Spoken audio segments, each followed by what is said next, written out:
my name is Lacon. Welcome back to my channel. I hope you are having a fantastically whimsical day.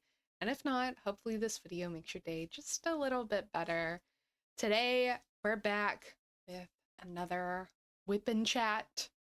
So we're going to be working on this diamond painting, which is like a night sky bat scene, as you can see. And I'm almost done with it. I only have this section that we're currently working on and the next section, and then I'll be done. So excited.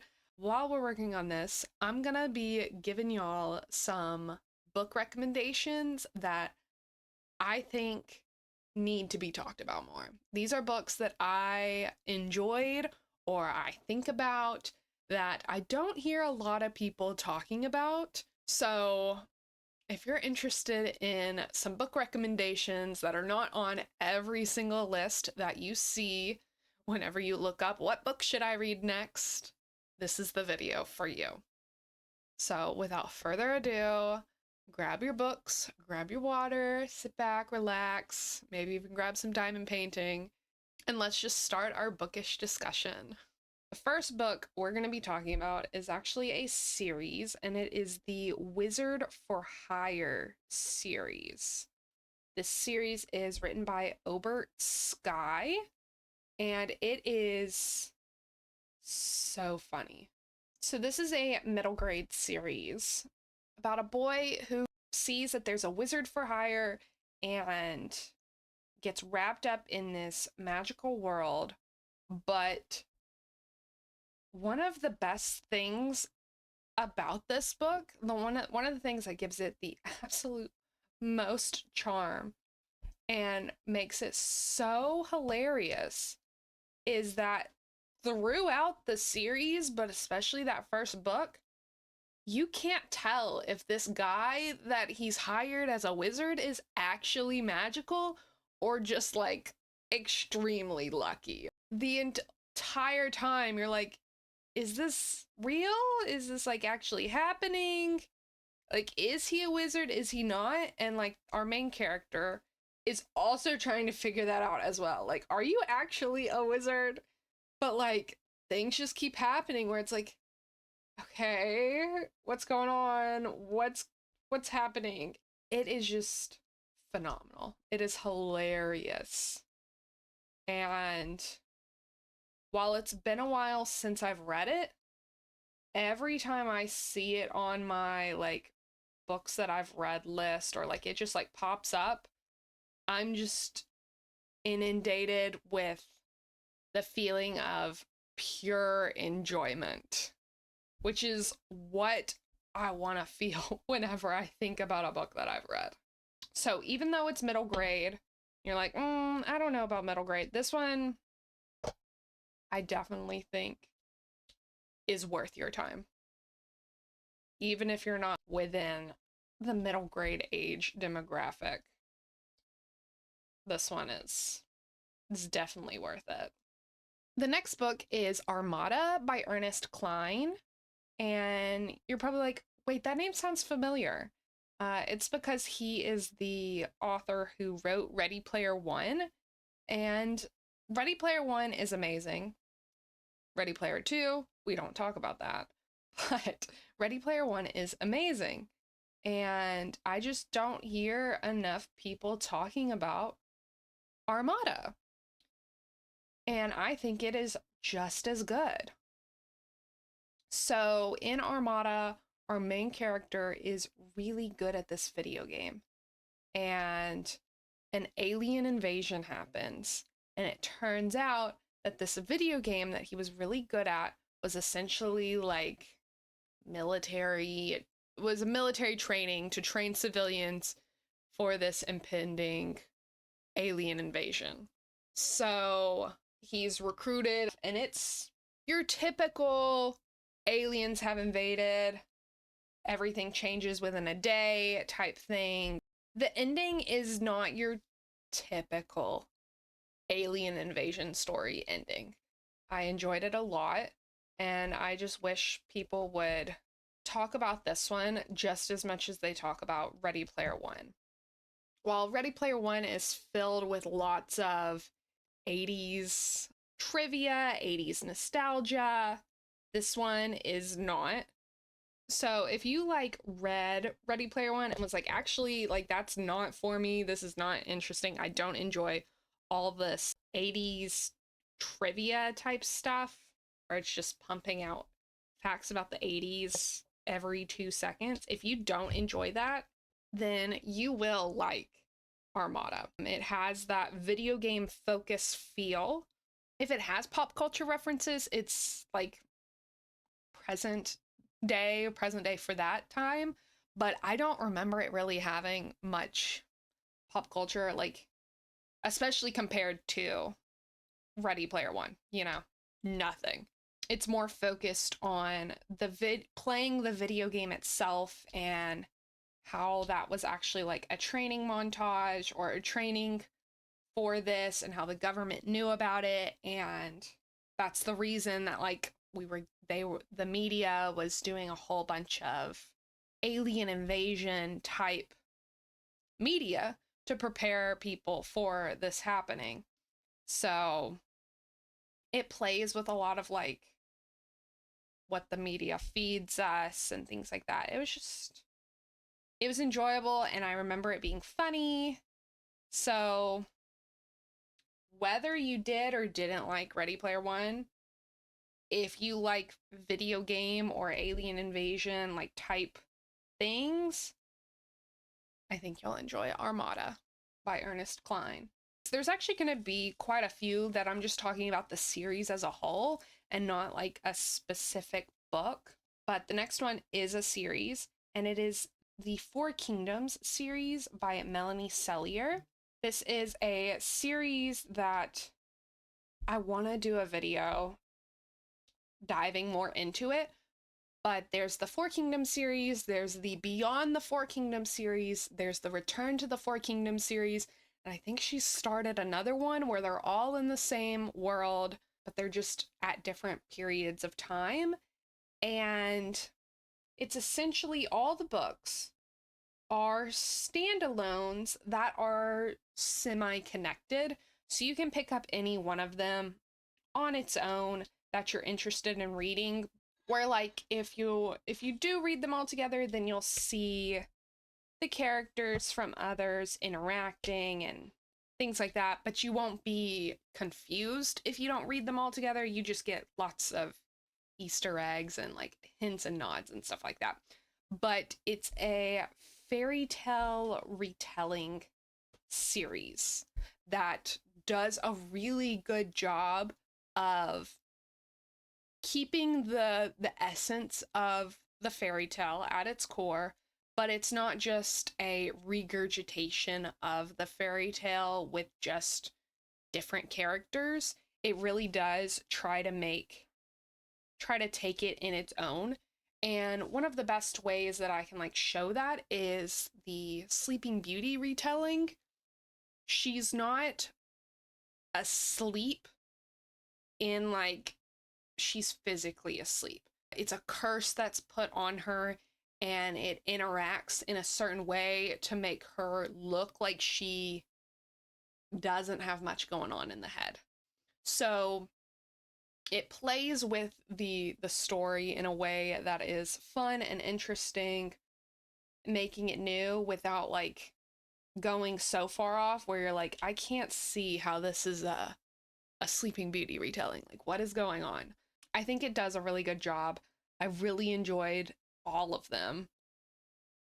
They're just so good. The first one, The Princess Companion, is probably one of my favorites. It is a Princess and the Pea retelling, and while I wouldn't think that there is much to do with a Princess and the Pea retelling, it is just so good, so cute, and it's just the entire series is they're clean romances. So if you're really looking for spice, these are not the fairy tale retellings for you, but they just really encapture that what you want from a princess story, the warm, fuzzy feeling, the nice, but also the princesses in the stories aren't just like helpless damsels in distress. They're agents of their own making and things like that. And so it's a really long series, but if you like princess retellings, there's like 20 books and they're all great. And so there's so much reading to do within this series. The next book is not a series. It is YA, and it is Be Not Far From Me by Mindy McGinnis. The books, it's like the comp titles that it says that it's like is Wild meets Hatchet. And I think that that is perfect. Perfect explanation for this. Our main character within this story gets lost in the woods alone and has to survive. And maybe this book is super popular, but I've not heard anyone talking about it. So I hope that it's super popular and you're like, Lacon, everyone knows about that story. Because I need everyone to know about this story. This next book, if you loved Teen Wolf, then this is a series I'm recommending to you. Not because Teen Wolf was amazing, and if you loved Teen Wolf, you'll probably understand that this book is not like literarily amazing, but it is gonna be so entertaining. Just like Teen Wolf was, just the peak of teen media, teen drama. All the messiness, all the twisted convolutions. And this story just reminded me of, like, it took me back to being in high school and being obsessed with Teen Wolf and all that type of media. And so this was just a wonderful time. The series is called Alpha Girls by Eileen Aaron, but the first book is called Becoming Alpha, where our main character can't touch anyone because if she does, she feels their emotions or their memories. Something like that. It's too much. Too much for her, so she's essentially like can't touch anyone or anything, and sometimes if she touches objects, that happens as well, so she's always wearing gloves. And they move down to Texas, I believe, to be closer to her mom's family, and our main character gets turned into a werewolf. And we find out the reason she had these powers is because of her mom's side of the family, and they do not vibe well with werewolves, and now she's both. And it's just so good. So good. Oh my goodness. I don't know what else to say, but like, if you loved Teen Wolf, you will thank yourself for just allowing yourself to go back into that mindset within this series. So like, you can't go in this with like a super critical eye, and I'm not saying that in a way that like makes it sound like the book is like badly written. It's not. It's just like, some books you need to like dive into and like really analyze, and other books you just need to turn off your brain and let the story take you where it wants to go. And this is one of those books that like you will enjoy yourself so much that it doesn't fully matter how things happen. It doesn't fully matter if now, I don't know how to explain it, but just don't worry about it.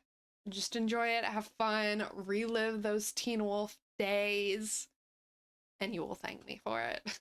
The next series is a series I've definitely talked about on this channel a lot. So if you've watched a lot of my videos, you're gonna be like, yes, I've heard of this series before. But it is the Parasol Protectorate series by Gail Carriger. The first book is Soulless. I have a video on my channel where I spoilery read through the entire series. So don't go watch that if you haven't read the books. go read the books first and then watch that video, because essentially this series it's in Victorian England, and we are following, our main character is a preternatural, which means that she has no soul, and if she touches a supernatural person, they become human. So, like, if she touches a vampire, their teeth retract, their skin gets more color, and they won't, like, if they were exposed to sunlight, they wouldn't be burned in sunlight. And if she touches a werewolf, if they're in werewolf form, they immediately start changing back into human form, things like that. So our main character is a preternatural, and she starts solving this mystery that's going on within the supernatural world. And this is a steampunk Victorian world set in England where supernaturals are known and they're just part of everyday society, and they, it's very boring, but it's also very exciting. And there's a romance between her and another character that is one of the best romances of all time. So good. All the characters are so lovable and funny. And the names of the characters are also amazing. There's a character that I think we meet in the third book, or maybe it's the second book, that has literally the best name of all the characters. And it's some of the characters, a lot of the characters actually are queer, and it's just, it's just an alternative London that is very open to differences. And if you love a good supernatural romance with a main character who is a no-nonsense, take charge type of person, you'll love these. I just need everyone to read them, and I need everyone to become just as obsessed with them as I am. Please and thank you. Like, I don't even want to dive into too much about it, because I just want you to go in and experience it. And if you do enjoy the Parasol Protectorate series, there are 2 other series that are set within the exact same world, so you'll see some crossover characters. One is the Finishing School series that is before Soulless and is before that time, where when some of the main characters within the Parasol Protectorate series are younger.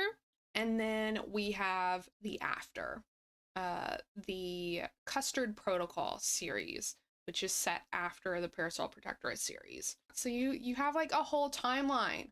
So if you love it, you got more. So it's been a few days. I ended up having to take a break to eat, and then, I just didn't come back to it that same day.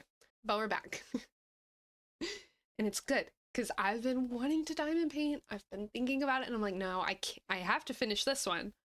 But I don't want to make any progress on this without y'all while I'm in the middle of it, because while I doubt we'll get through this little section 100% together, I think it would be I know if I allowed myself, I'd get caught up in it, and then I would finish all of this without you, and that would just be we'd have this next section, but no, we gotta do this together. So the next book that you need to read, and I highly recommend this one. I kind of want to reread this one. It is Sweet Bean Paste by Durian Sakigawa. I believe that's how you pronounce their last name. So this book, Sweet Bean Paste, is about this guy who works in a bakery, and he's kind of by himself, kind of doesn't really interact with most people. He has a criminal record, and this is kind of one of the few jobs he was able to get. And he doesn't own the bakery, he just works for it. And this old lady starts coming around it's been a while since I read it, so I don't know if like a job is posted and she asks, or if she just asks for a job. But either way, this old lady who's kind of deformed and is very secretive about her life starts working there, and it's just like their relationship and coming together, getting to know people, being kind to people. It's just all about all of that. There's a girl, a high school girl, who is also gets, it's just unlikely friendship, between different generations and like coming together, understanding each other's stories. I am not doing this book justice. It is so good. It's a translated work. I can't remember what language it's originally in. I want to say it's Korean, but I don't know if that's because it's actually translated from Korean or if that's just me because I've been consuming a lot of other Korean content lately. And like, I read this book a while ago. So like those types of details are a little bit fuzzy to me. There's also a movie about this story that I want to watch. It's on my Hoopla. So, whenever I finally get around to that, whenever I have an extra credit that I don't mind not spending on a book, I'm going to be watching that movie. So, another book series. I keep saying, so another one I think you should read, but that's literally the whole point of this entire video. So, the next book I am talking about is The Borden Dispatches by Carrie Priest. This is a duology about Lizzie Borden and her sister. So, if you don't know who Lizzie Borden is, she has that little children's rhyme about her. Lizzie Borden had an ex. She gave her dad 40 whacks, and when she saw what she had done, she gave her mother 41, or maybe they're flipped or something. Maybe it's the mother's 20 whacks, and when she saw what she had done, she gave her father 41. Something like that. And it's an unsolved, like, cold case, essentially, about, what happened, who brutally killed the Bordens, and things like that. And so this follows Lizzie Borden and her sister and kind of goes with, like, more of a supernatural route where Lizzie Borden and her sister actually can see monsters, and that's who they're taking out. And they're kind of like Victorian monster fighters. This is another one I read like back in 2019 or something like that, and I loved it so much, and I still remember it. Like, I still, every time I think about like some like Lizzie Borden media pops up, I think about this book. And it was just like a fun, like, what if about like what happened. It has some historical accuracies, but it's not like super historically accurate. It kind of just like takes the generalized story and run with it. So if you're a super big history buff, you might not want to watch this, but if you're like Bridgerton level history, where it's set in a historical time period and there are some things that are like, yeah, they would do that. If an actual person from that era saw it, they'd be like, what in the world? I have a whole list here that I want to talk about, but I don't know if this video is too long and boring, but I have a whole bunch. So the next one I want to talk about is a book called Burn Down, Rise Up by Vincent Tiardo. And this one, it's like marketed like Stranger Things meets Jordan Peele. So it's like this YA urban horror where like it's set within a city that has like a subway. That's usually what I think when I think urban. I think places with subways. There's been like a lot of disappearances going on, and people aren't really paying attention to them, at least not the police, because the kids who are going missing aren't white. So the police aren't necessarily that like interested in trying to find them. So this girl and a couple of her friends try to track these down and realize there's something else going on underneath the city. And there's monsters and other things happening that they get all wrapped up in. And one of the things that sticks out for me within books is how they make me feel. I might not always remember character names or everything about the plot or things like that, but I know how it made me feel in the moment. And this one, I was just so excited to read. I was like on my little, like my toes were curled. I was just like eating this book up. I just needed to know what was happening, what was going on, and like if everything was gonna be okay. And I believe the main character of this one is LGBTQIA plus. So we love to see that as well, if I'm remembering correctly. And also the cover of this book just looks so cool. It's very neon, and you can tell that something's gonna go down. I don't know what I'm doing to make it look this up close, because I like this way better than I like the other angle. For this next one, I'm gonna bet you $100 that you have never heard of this one before. Put my 100 on the table. If you've heard of this one, awesome. If you haven't, you should read this. And it is Unwrap My Heart by Ezra Fox and Alex Falcone. So this book is a book that is written, it's a parody upon like all the Twilight era of romances, that like whenever Twilight came out, everyone wanted a supernatural romance to where we were getting all these different like beings. And so they thought it'd be funny to write one where the main girl falls in love with a mummy, like an actual mummy. And it is so funny. It's not that long, so it's a real quick read, but it's also not like terribly written. You know, it's not like it like is actually enjoyable to read. It's funny, and I can see the vision. I can see it.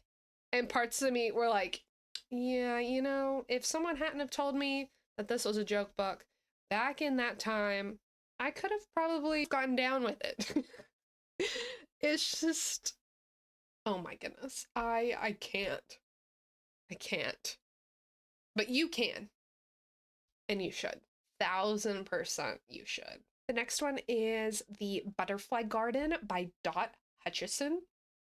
And this one is a thriller, horror, mystery type thing where essentially there is a guy who has a butterfly garden.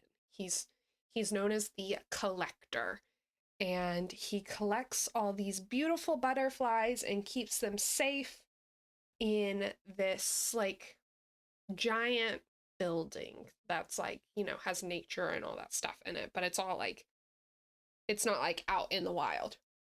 But these butterflies are teenage girls, and he tattoos butterfly wings on their backs, and the ones that he really loves, he tattoos those butterfly wings on their face. And as they start to get a little bit too old, he chooses to preserve said butterflies so that way they can stay beautiful for forever, just like you would with like regular butterflies, like pinning them and stuff like that. So if you get where I'm going, you get where I'm going. This book is very messed up, but it's also so wonderfully written that you just can't help but follow along. Oh my goodness. Whenever I was getting into thriller and horror, this was one of the first books that I read, and it is still probably one of my favorites. Just because like I've never seen this type of concept done before, and it was just so well executed. Not because like I love what's happening in the story, but you know, whenever you like thrillers and horrors, you're not necessarily wanting that stuff to happen in real life. And if that came out that that was like based off of a true story, you wouldn't be like, oh my goodness, love this. But it's fiction and it's entertaining. My next diamond painting is a square one, and I am a little worried about how I'm gonna be able to keep everything nice and straight, because the only ones I've ever done have all been like circles so far, and like some of them have been a little bit off, but at the end of the day it's a circle and it's fine. So I'll be interested to see how that goes. You know, I probably should have done these divided up in genres, like this genre and this genre and this genre, but I didn't. I just kind of have a random list of, I was thinking about books, and then I was like refreshing my memory about what I've read over the years and being like, oh yes, that one, that one, that one. And so it's just like, I have a jumbled list over here that I'm reading off of. So the next book is a short story, and it is called Heat Wave by Victor Justin. But this is like a super short story. I think it's less than 100 pages, or if it is more, it's not much more. Like, it was so short, and it was the perfect length.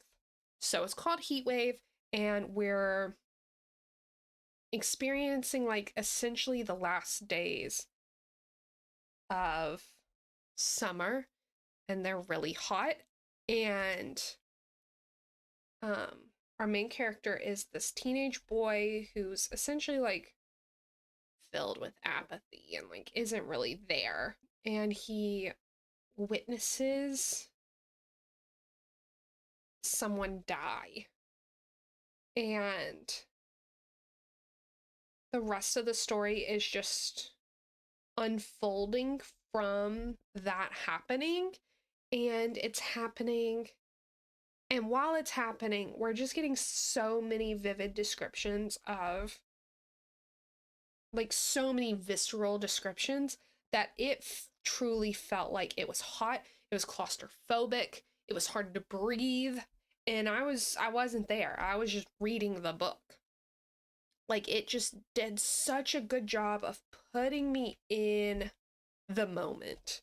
And a lot of times I was like confused kind of about what was going on, because not everything is super 100% clear, but I think that like made me feel more like how you feel. You know how if you've been in the heat, like the extreme heat for a really long time, and you're like kind of starting to get like a little bit like, what's going on, confused, your mind gets blurry and foggy. Like, that is what this book did to a T.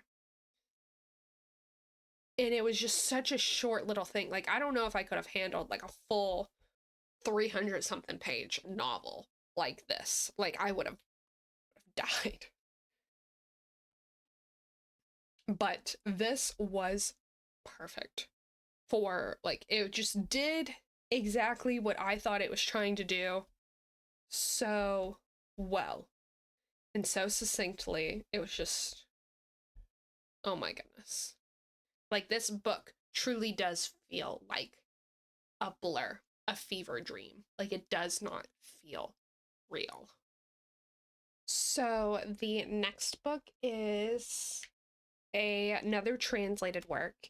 It is called A Luminous Republic by Andreas Barba. This translated book was originally written in Spanish and is like focused around Argentina and stuff like that. So, but this book is pitched like Lord of the Flies told from the other side. So like the people, so it's not told from the kids experiencing it. It's told from the parents on the outside looking in. And so there's just like there's these like this like group of like 30 something kids that just live out in the tropical forest by themselves, They've come up with their own language, and every so often, like, a kid will just disappear. And as they start coming more and more into the city, people start, having issues with them and trying to change them, fix them, heal them, whatever you want to call it. And it is just causing a lot of fighting and violence between the feral children and this town. So it's not like Lord of the Flies happened to these kids and then now their parents are having to deal with the ramifications of it. It's more so like the Lord of the Flies scenario is currently happening, and it's been happening for a while to these kids, and most of the people in the town kind of ignored them until they started butting in on their everyday life and started taking some of their own kids. So at first when I was reading it, I was like, oh, this isn't really what I was wanting. It's not what I was expecting. But once I got over the initial, like, this isn't what I was wanting, and I, like, just sat with the story and, like, just allowed it to, like, immerse and really think about it, like, I really did enjoy the story that was being told, and I thought it was such an interesting perspective. It was so good. And sometimes with, like, translated works, some things will be like, that doesn't necessarily make that much sense. And, like, some things I'll be confused by with, like, either how a person acts or how they go about talking about something. And I think that just goes from, like, you can't match one for one language to another. Sometimes there's words that describe something perfectly in one language that another language just doesn't have the capabilities of describing that feeling, emotion, thing, whatever. So this book did at some points make me feel rather confused in that area. And I don't know if that was intentional because of the confusion and disconnect we have with the kids, or if it was just like a language and cultural barrier because I don't know much about Spanish speaking countries and things like that. So I don't know which one it was, but even though I was a little bit confused at times, it did not 100% ruin. It didn't really ruin the storytelling at all. Like, I still gave it, I think, like a 4-star rating, so it was still fantastic. The next one is The Last Bathing Beauty by Amy Sue Nathan. And this one is a contemporary set, like, it's like a woman who is retelling her past from, like, the 1950s, and specifically, like, this one summer when she was the last beauty queen because of, like, and she's, like, telling essentially her family's secrets that have been hidden and have been shameful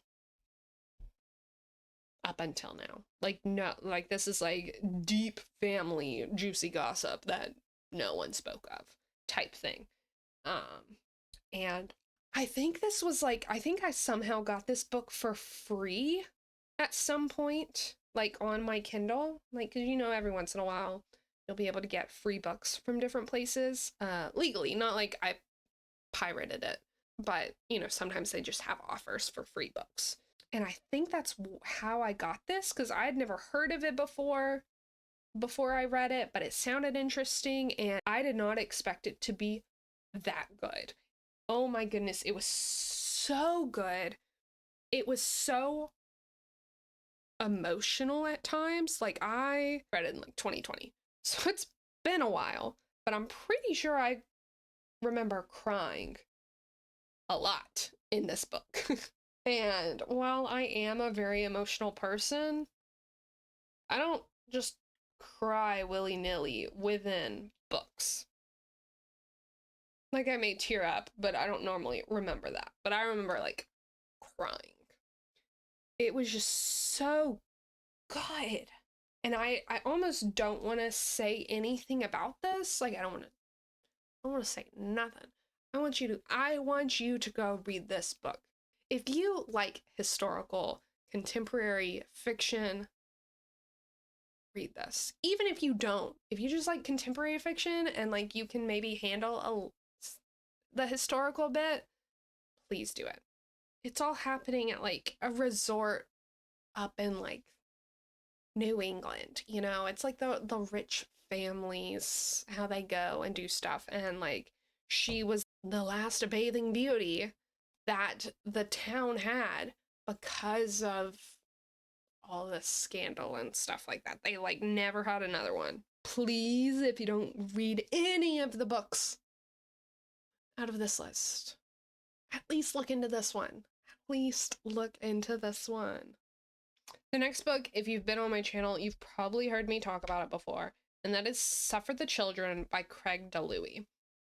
This book is a take on vampires, but it's not a classic vampire novel.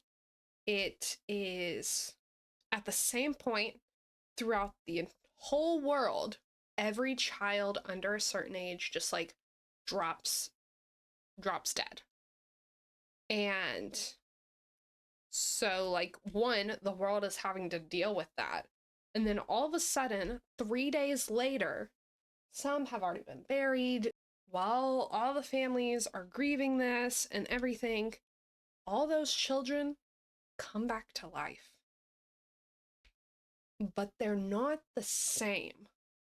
Like in the beginning, they're the same, but then they realize that they only will stay alive if they start drinking blood.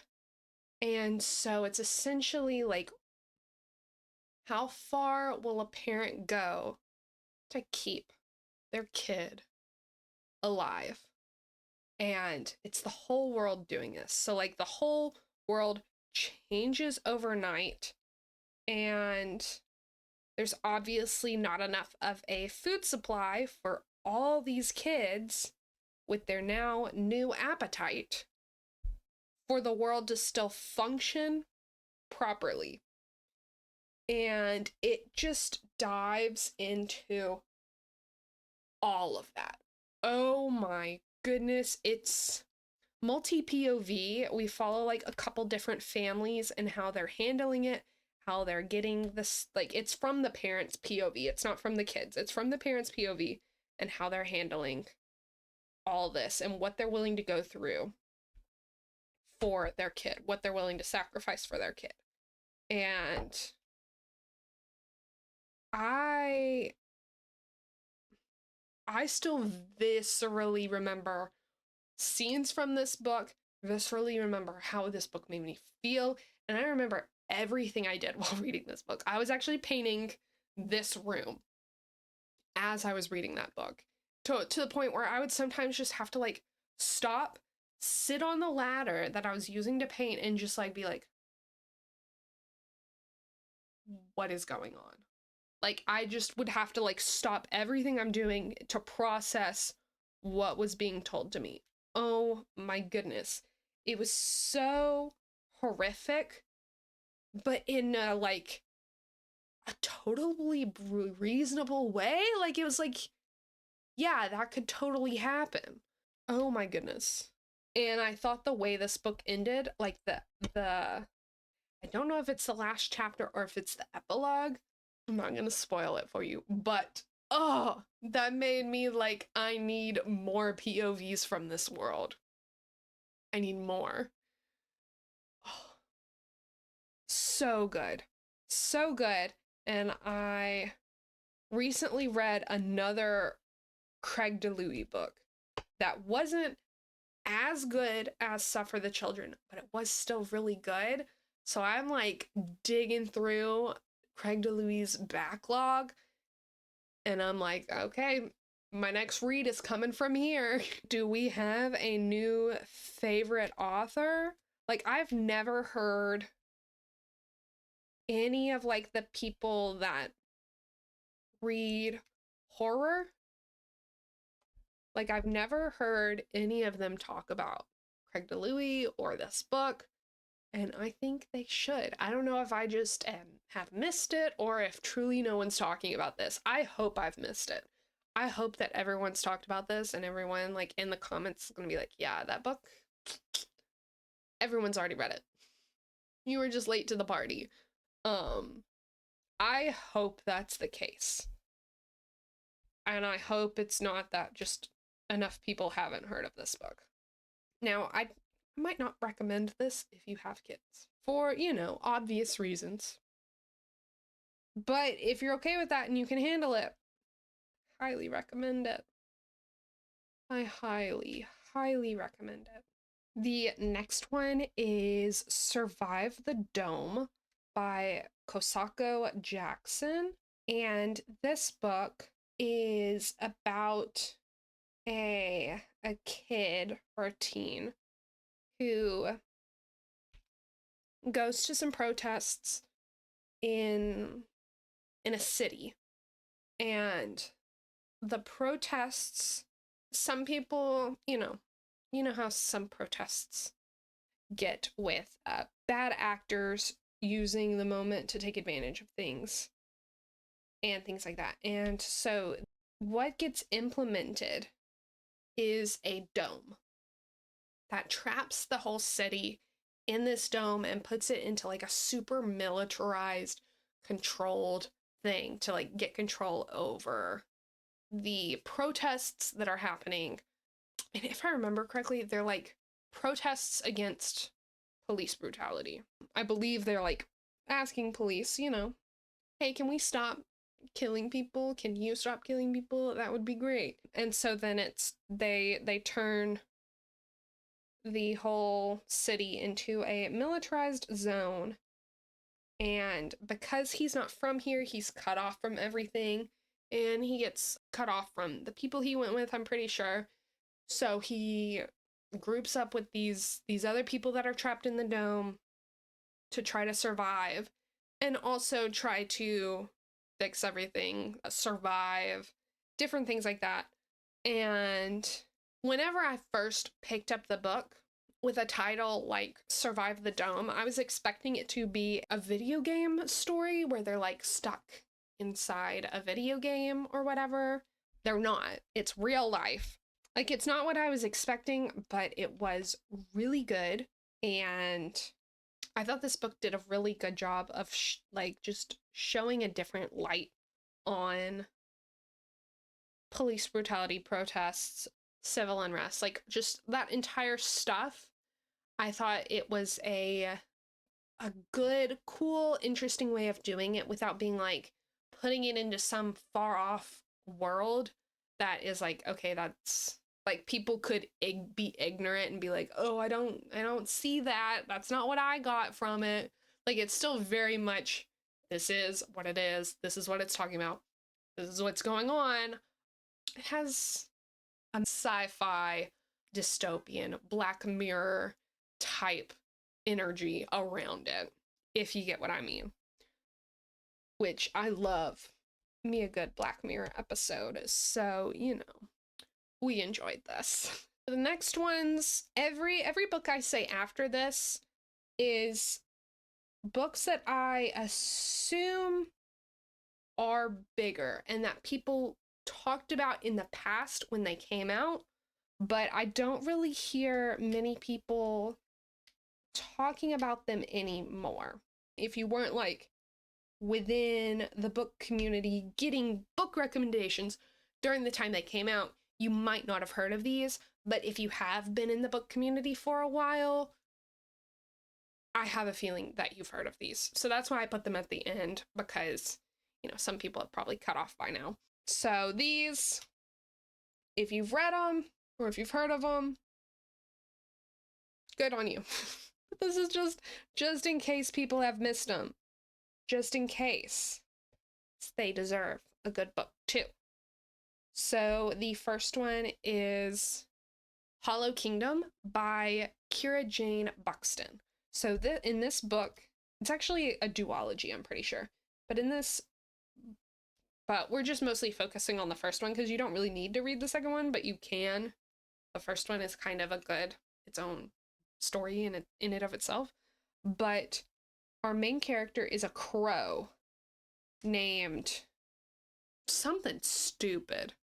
Something absolutely dumb. I think I want to say it has something to do with poop. Crap. Something like that. I don't know. But our main character is this crow, and all the characters in this book are animals. And he's a pet. He's a pet crow. And his owner has been turned into a zombie. All the humans have. And so now they're going around trying to save the other domestic animals that are like trapped in houses. And, you know, the animal world is taken back over. And it is just such a funny zombie story where like zombies aren't really like, yeah, they do kind of like have to battle them, but it's also like mostly the zombies are in the background. The zombies are the setting. They're not the main focus. The main focus are these animals and the animal kingdom, and just trying to find a way for all of them to survive in this new humanless world that they've seemingly come into inheritance with when all the humans die. Like, I never thought that I'd be one for zombie stories, but I'm coming around to zombie stories. And I think this is one of the first books that I read that I was like, okay, maybe zombies aren't that bad. Maybe I can get into a good zombie story or two. The next one is actually another zombie story. But it is Dread Nation by Justina Ireland. This is a series as well, or at least it's a duology. It's a duology as well.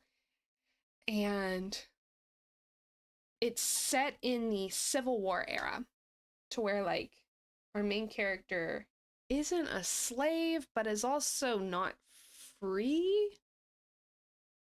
I can't remember 100% on that. I just know that she goes to a school to learn how to be a zombie slayer for someone to, I think it's to employ her, but like it's for, you know, the rich white people.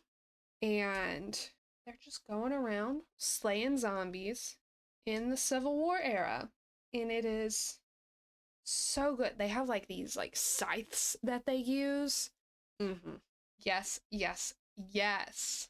This is another one. If I remember correctly, the first book is a full story in and of itself, but I do recommend reading the second one. The second one is good. 2 zombie stories recommended to you from someone who doesn't necessarily love zombie stories.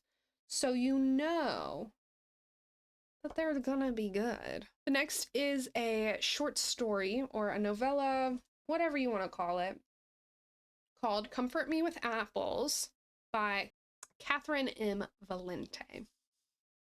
And this is about Eve, from Adam and Eve.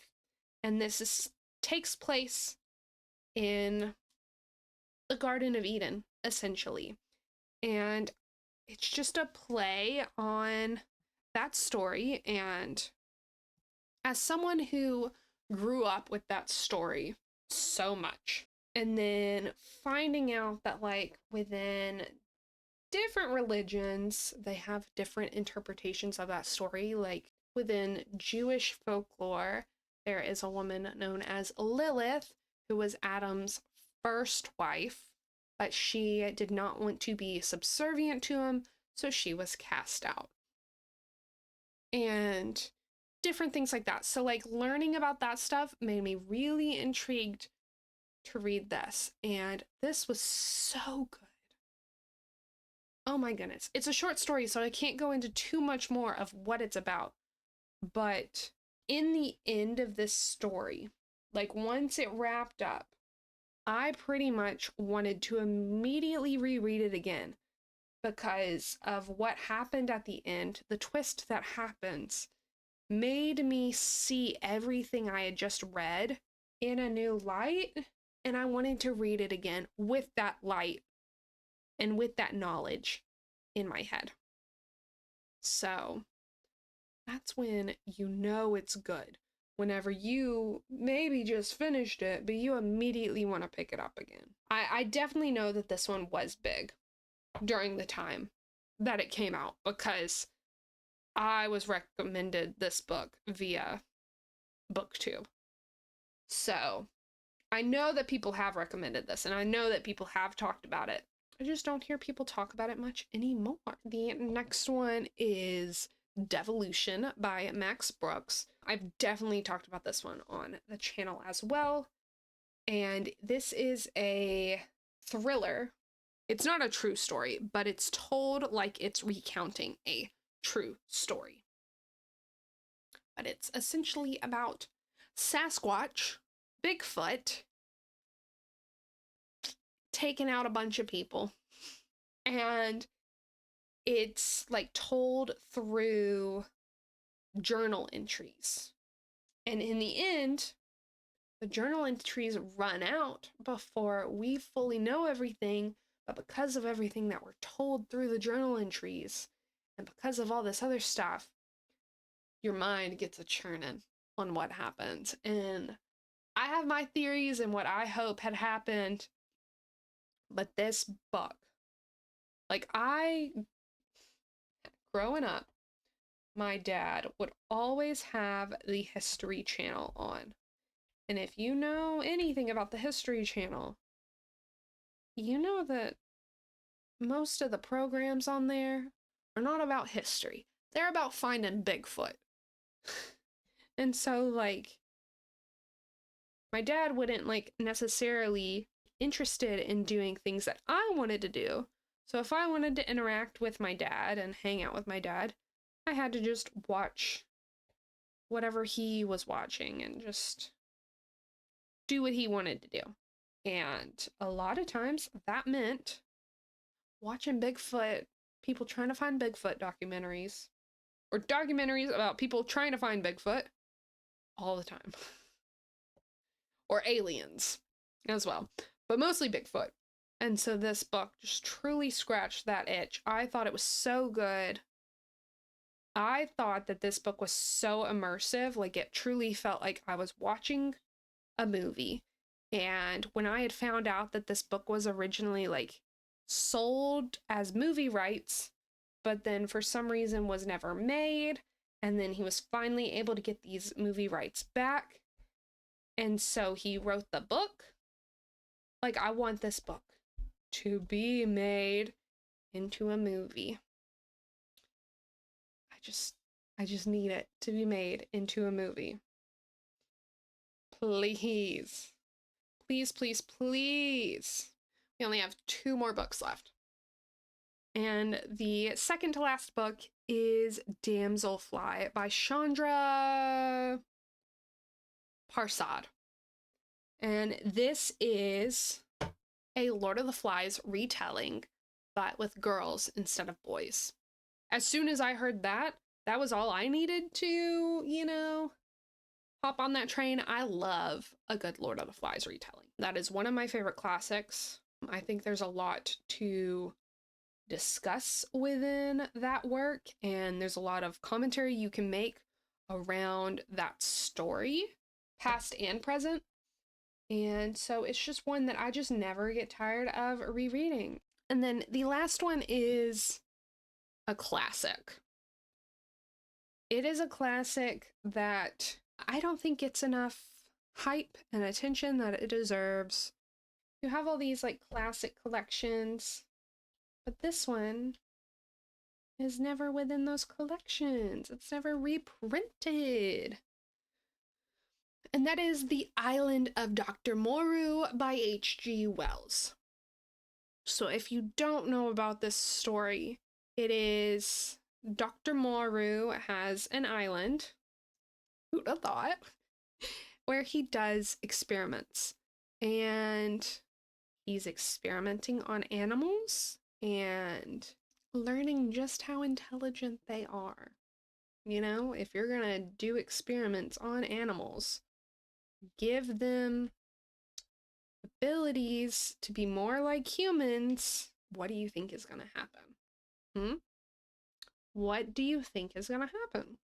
And it's so good. There is a movie version, like an old-timey movie version. The film adaptation version of this, if you don't want to watch, if you don't want to read the book, it's been done a few times, but the only one that I've watched and I really enjoyed, I thoroughly enjoyed it, was the 1977 version of The Island of Dr. Moreau. So, I don't want to talk too much about it. Again, a lot of these books, I'm not going super in depth with what's going on with them because I like to go into books blind. I like to go into books knowing enough to be like, yeah, I think I would enjoy that. But I'm not going in with enough information to, usually I don't even know the whole synopsis when I'm going in. I want to give you enough information to get you hooked and interested, but not enough information that things don't feel exciting anymore. If you need more information before you want to read any of these, take the ones that like wiggle a little bit of interest within your head and just dive into those deeper on your own. So that way you can get the more information, but then the people who are like, bet, I'll go in blind, like me, like with Damselfly, Lord of the Flies, but with girls, that's all I needed. An island where evil scientist is testing on animals and making them more human, bet, I'm in.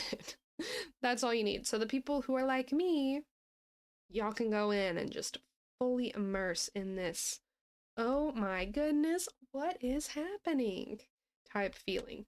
Because that is truly, that is truly my favorite feeling when I'm reading a book. I just love allowing myself to be taken away with the story and just allowing myself to be immersed, no matter how ridiculous or fun or scary it is. Just like, let me along for the ride. And so, you know it's a bad book if I can't allow myself to get fully immersed, get fully taken away with the story. But that's none of these books. So, if you're like me, you won't have to worry about that with these. And hopefully you are like me, and hopefully you at least take away one book from this video that you're like, I've never heard of that before, but that sounds so interesting. And I hope I added some books to your TBR. I know we're always trying to read down our TBRs. I know. It's a never-ending battle. But honestly, today, I hope you added as many as you could. Added it back up to the top.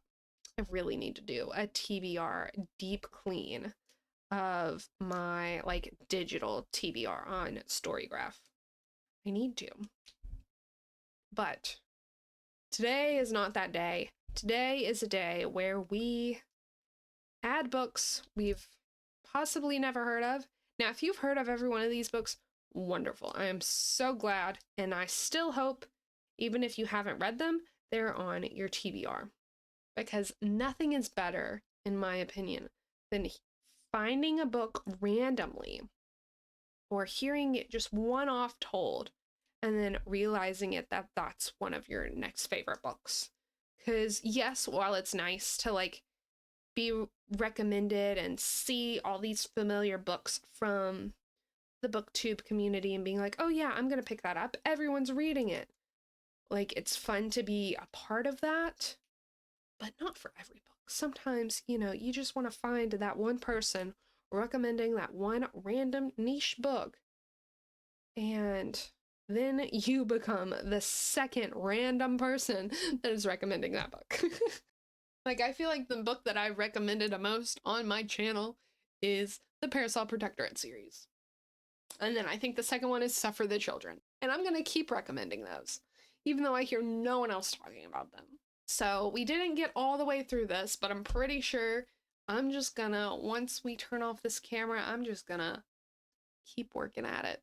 Thank you so much for hanging out with me for today's bookish discussion. Again, like I said, I hope you found one of these books to be a book to put onto your TBR, and hopefully they're a 5-star read for you. I wish you all of that. And even if you're not picking up one of these books, I hope that the next book you read is a 5-star read. If you have read any of these, let me know so we can discuss them down below in the comments.